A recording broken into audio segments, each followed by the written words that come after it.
हरे कृष्णा सभी को। आज की वीडियो में मैं वैशाख मास की कथा का 19वां अध्याय लेकर आई हूँ।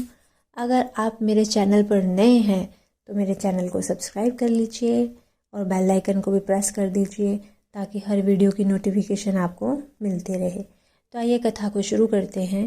बोलिए श्री विष्णु भगवान की जय, वैशाख मास की जय। व्यास बोला कि हे ब्राह्मण, आपने समस्त शुभ फल के दाता वैशाखोक्त धर्म विष्णु भगवान के निमित्त बताए।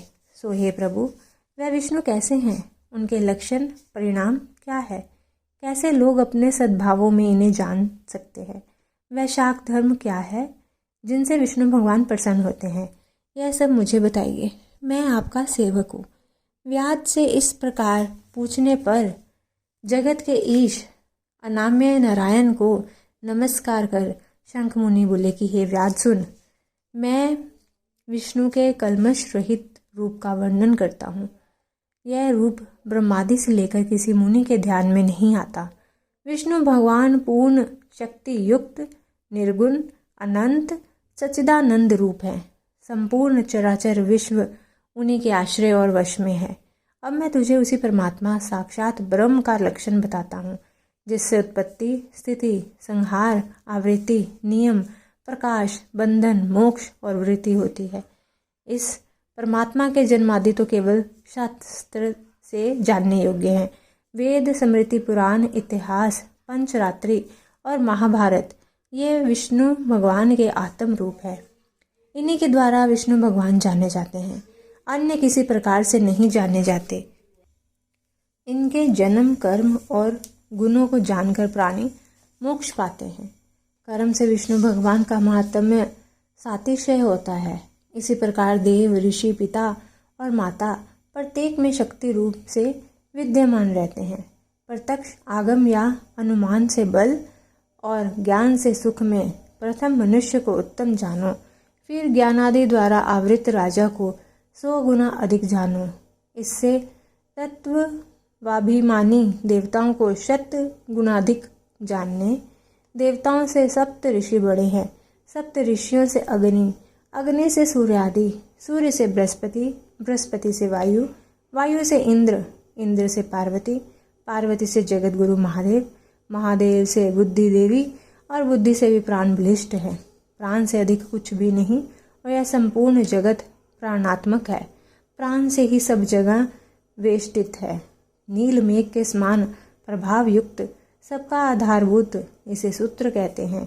लक्ष्मी के कटाक्ष मात्र से इनकी स्थिति है। तब व्यास बोला कि वह लक्ष्मी देवादि देव विष्णु भगवान की एकमात्र कृपा बात है। विष्णु भगवान से अधिक या समान कोई नहीं है। जीव में यह प्राण नाम सूत्र कैसे हुआ? हे ब्राह्मण, मेरे सामने इसका वर्णन कहिए कि परमात्मा प्राण से परे कैसे है। शंख मुनि बोले कि हे व्यास, जो निर्णय तू पूछता है वह सुन। मैं संपूर्ण जीवन द्वारा प्राणाधिक के उद्देश्य से कहता हूँ। प्राचीन काल में नारायण भगवान ने कमल योनि में ब्रह्मादिक देवतादिक रच कर कहा, मैं ब्रह्मा को तुम्हारा राजा बनाऊंगा और जो कोई तुम में सर्वश्रेष्ठ हो उसे तुम युवराज बनाओ, परंतु वह शील, शौर्य और औदार्यादि गुणों से युक्त हो। भगवान के ऐसा कहने पर सब देवता इंद्र के पास जा परस्पर विवाद करने लगे। कोई सूर्य को सर्वश्रेष्ठ कहता, कोई इंद्र को, कोई चुपचाप खड़े रहे।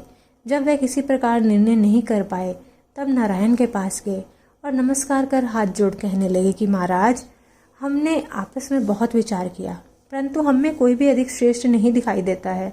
अतः हे प्रभु, आप ही इसका निर्णय करके हमारे संशय को दूर करिए। देवताओं के इस प्रकार प्रश्न को सुनकर भगवान हंसकर कहने लगे कि मेरे विराट रूप शरीर में से जिसके निकलने से शरीर गिर पड़े और फिर उसके प्रवेश होने से खड़ा हो जाए, वही सब देवताओं में अधिक श्रेष्ठ है और कोई नहीं। यह सुनकर देवताओं ने तथास्तु ऐसा ही हो कहा। तब जयंत नाम का देवता भगवान के पांवों से निकल गया। तब उसको पंगु कहने लगे। गुहेंद्र में से दक्ष नाम प्रजापति निकल गए। तब उसे षंड कहने लगे। हाथों से संपूर्ण देवताओं का स्वामी इंद्र निकला उसे हस्तहीन कहने लगे। नेत्रों से सूर्य निकला तब उसे काना कहने लगे। नाक से अश्विनी कुमार निकले, उन्हें नासिका रहित कहने लगे। कानों से दिशाएं निकली तब उन्हें बहरा कहने लगे। जीवा से वरुण निकल गया, उसे अर्शक कहने लगे। वाणी से वाणेश्वर अग्नि निकला तब उसे गूंगा कहने लगे। रुद्र मन से निकल गए तो उसे जड़ कहने लगे। इसी तरह सभी देवता शरीर के विभिन्न अंगों से निकलते रहे, फिर भी शरीर नहीं गिरा। वह सुनते रहे, खाते पीते सूंघते बोलते चलते रहे। फिर प्राण के निकलते ही उसे मृत कहने लगे। तब देवता विस्मित हो कहने लगे, जो कोई हम में से इस गिरी देह को उठाने में समर्थ होगा वही सर्वश्रेष्ठ है और वही युवराज होगा। ऐसी प्रतिज्ञा कर कर्म से जैसे जैसे निकले थे वैसे ही वैसे प्रवेश करने लगे, परंतु देह फिर भी ना उठी।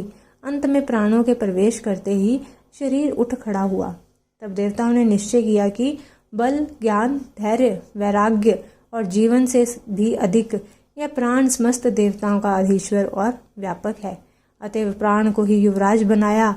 उसके सम्मानार्थ सामवेद का गान करने लगे। इसलिए स्थावर और जंगात्मक यह सृष्टि प्राणात्मक है। अधिक बलवान और सब जीवों का अंतरात्मा भिन्न भिन्न कर्मों का संपादन करने वाला है। बिना प्राणों के संसार में कुछ वृद्धि भी नहीं होती है, ना कुछ रहता है। यही प्राण देवात्मक और सूर्य देव में व्यापक तथा वासुदेव भगवान का अनुव्रती और वशीभूत है। इसी से प्राण को विष्णु भगवान का बड़ा सहायक कहते हैं। विष्णु भगवान का ऐसा महात्म्य और लक्षण जानकर जीव पूर्व जन्म मानुबद्ध शरीर त्याग कर नारायण के समीप परम धर्म को जाता है। शंख मुनि के ऐसे वाक्य सुन व्याध प्रसन्न हो कहने लगा कि हे सर्वेश्वर, प्राण की महिमा जो कहीं भी विदित नहीं हुई है, ना सुनी गई है, आप मुझसे कहिए। तब शंख मुनि बोले, प्राचीन काल में देवादिदेव अनामय नारायण भगवान का अश्वमेध द्वारा पूजन करने के लिए प्राण गंगा तट पर गया। वहाँ बहुत से मुनियों को संग ले हल से भूमि को शुद्ध करने लगा। जहाँ पृथ्वी के नीचे गुफा में कर्णव नाम के महात्मा समाधि लगाए हुए बैठे थे, वह हल से बाहर निकल आए। तब प्राण को अपने सामने खड़ा देख क्रोध से श्राप देते हुए बोले, तेरी महिमा तीनों लोक से जाती रहेगी और भूलोक में तुझे कोई नहीं मानेगा। मुनि के ऐसा कहने पर क्रोध पर प्राण बोला, मैं निरपराध हूँ, तूने बिना अपराध मुझे श्राप दिया है। इसलिए हे कर्णव, तू गुरु द्रोही हो और तेरी वृत्ति विश्व में निंदित हो। तभी से संसार में और विश्व भर भूलोक में प्राण की महिमा प्रसिद्ध नहीं है। और शाप के कारण कनव गुरु को मार सूर्य का शिष्य हुआ। हे व्याध, जो कुछ तुमने पूछा सो सब तेरे सामने कहा। अब तू कुछ जो भी पूछना हो वह पूछ, कुछ विचार मत कर।